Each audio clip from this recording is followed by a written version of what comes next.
The town of Dry Hollow crouched under the sun like a wounded animal, dust curling in the streets and licking the gaps between the sagging boards of every weather-beaten building.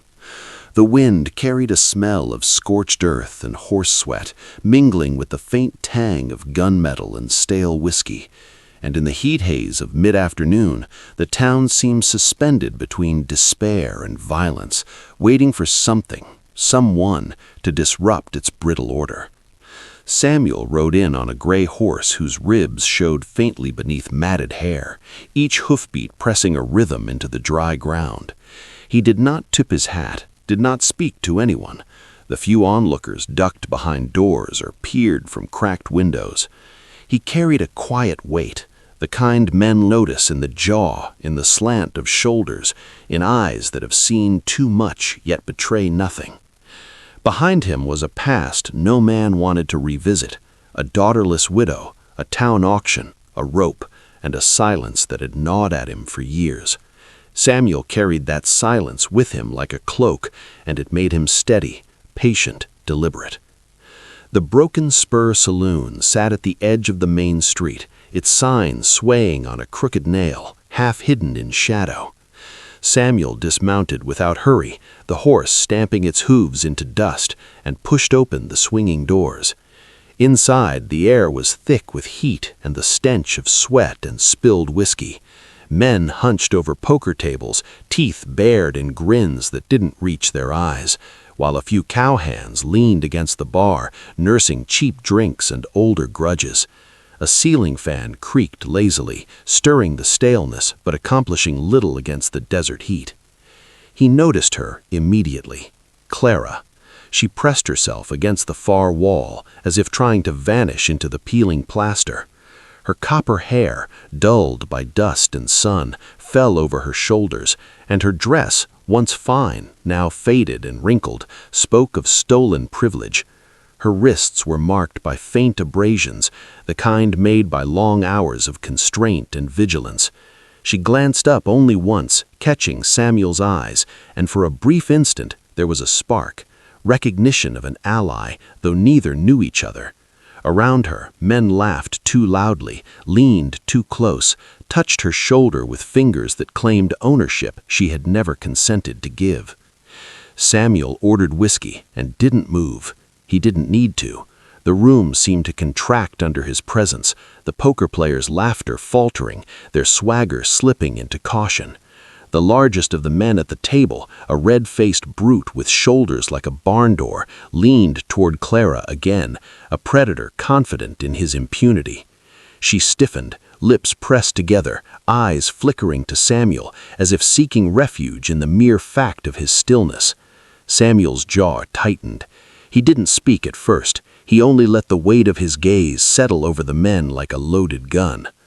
"I said," the red-faced man finally growled, "this ain't your business, stranger. You'd best ride on before you get hurt." Samuel lifted a hand to the gun at his hip. His voice was calm, deliberate, and carries more threat than bluster. "I make it my business when a man lays hands on someone who don't want it." The room went quiet. Dust swirled lazily in the sunlight that spilled through the door, falling like amber on the worn floorboards. McKellen, the sheriff, perched behind the bar with a crow-like stare, weighed whether to intervene or hide. The poker players froze mid-laugh, chips clinking like fragile promises. The red-faced man sneered, then made the mistake of reaching for his own weapon. The crack of Samuel's revolver was sudden, sharp, a punctuation that split the air and left the man clutching his shoulder, the sound echoing against the walls like a death knell. The men scattered, kicking chairs, shoving tables, fleeing past the doors into the blinding afternoon. McKellen stayed frozen, cowardice etched into his lined face.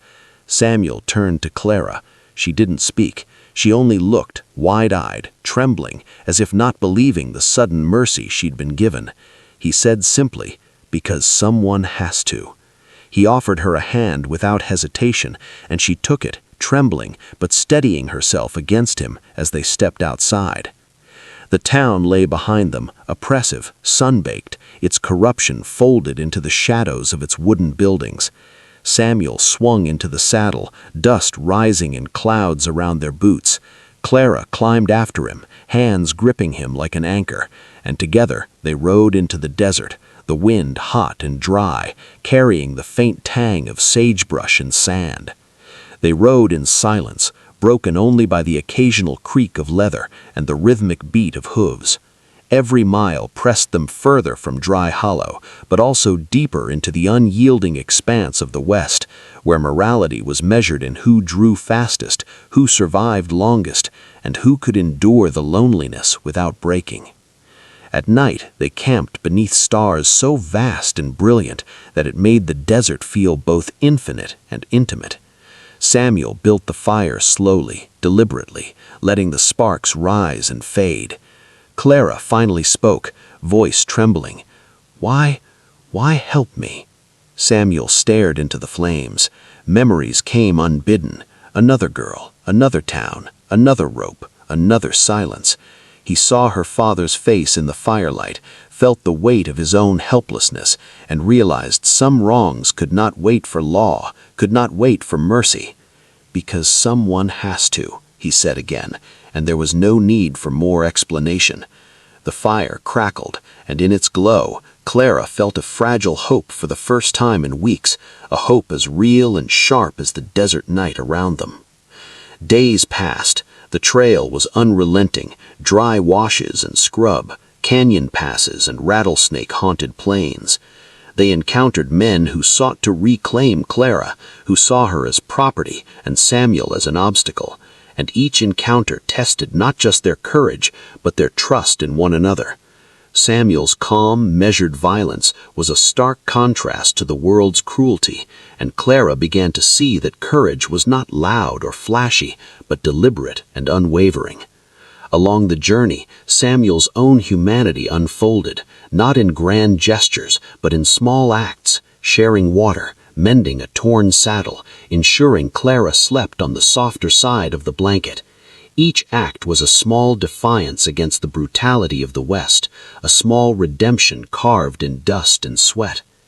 At one point, they reached a settlement that seemed almost gentle after Dry Hollow, a cluster of low buildings near a river, green scrub pressed into the edges of sun-bleached dirt streets.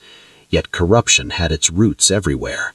A corrupt foreman tried to seize Clara in the marketplace, and Samuel, without hesitation, drew, his aim true but not reckless. The standoff was tense. Townsfolk froze, hearts pounding as the truth settled like dust. Courage often appeared quietly before the final reckoning. Clara, watching him, understood for the first time that survival was not submission, and humanity could exist even in the bleakest of landscapes. By the time they reached the canyon that marked the edge of the territory Samuel considered safe, Clara was no longer trembling. She rode behind him with a steadiness that mirrored the quiet determination in his own posture, learning that strength was not always physical, but moral. Samuel stopped at the canyon rim, the wind whipping at dust through the hairs of their heads, the sun staining the horizon red and gold. "Here," he said, his voice carrying in the open air, "you're free. You decide what comes next." Clara dismounted, her hands brushing the dust from her skirts, and for the first time in months she looked at Samuel not as a savior, but as a man who had reminded her that mercy could still be found in a cruel world. He tipped his hat, mounted his horse, and rode into the horizon alone, a figure framed against the sun, carrying his memories, his failures, and the small, precious redemption of having done right where most would have done nothing. Clara stood in the canyon wind, letting the weight of years of oppression fall away like sand through her fingers, her gaze fixed on the trail Samuel had taken, knowing the West was still a cruel, harsh place, but that there had been a man who proved that even here humanity could be chosen. The canyon echoed with silence, dust, sweat, and the quiet memory of courage.